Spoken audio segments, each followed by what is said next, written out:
நிலையின் திரியாது அடங்கியான் தோற்றும் மலையினும் மான பெரிது.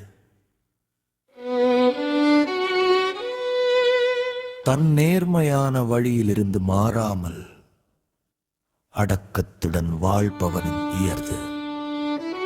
மலையின் உயர்மையில்தான் மிக பெரியது.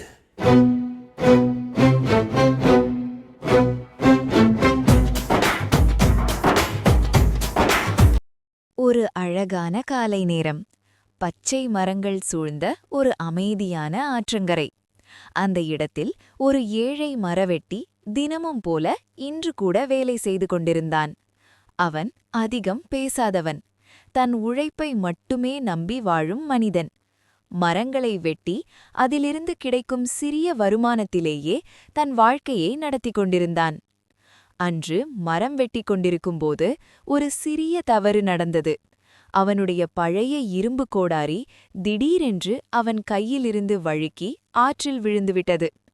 அந்த கோடாரிதான் அவனுடைய ஒரே சொத்து. அதை இழந்ததால் அவன் மனம் மிகவும் வேதனைப்பட்டு ஆற்றங்கரையில் அமைதியாக உட்கார்ந்து அழுதான். அவனுடைய உண்மையான வருத்தம் ஆற்றின் அமைதியையே குலைத்தது போல இருந்தது. அந்த நேரத்தில் ஒரு அதிசயம் நடந்தது. ஆற்றினிருந்து ஒரு தேவதை தோன்றினாள். அவள் மிக அமைதியாகவும் கனிவாகவும் இருந்தாள். மரவெட்டியின் சோகத்திற்கு காரணத்தை அவள் புரிந்து கொண்டாள். தேவதை முதலில் ஒரு தங்க கோடாரியை எடுத்து காட்டினாள், பின்னர் ஒரு வெள்ளிக் கோடாரி. ஆனால் மரவெட்டி அமைதியாகவும் நேர்மையாகவும் அவை தன்னுடையது அல்ல என்று தெரிவித்தான். கடைசியாக தேவதை ஒரு பழைய இரும்பு கோடாரியை காட்டினாள்.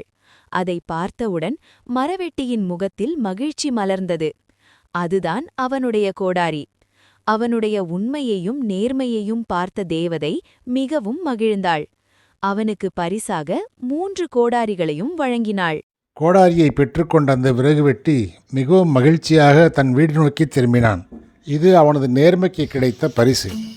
நேர்மையே உரிய கொள்கையாக கொள்ள வேண்டும். வாழ்க வளமுடன்.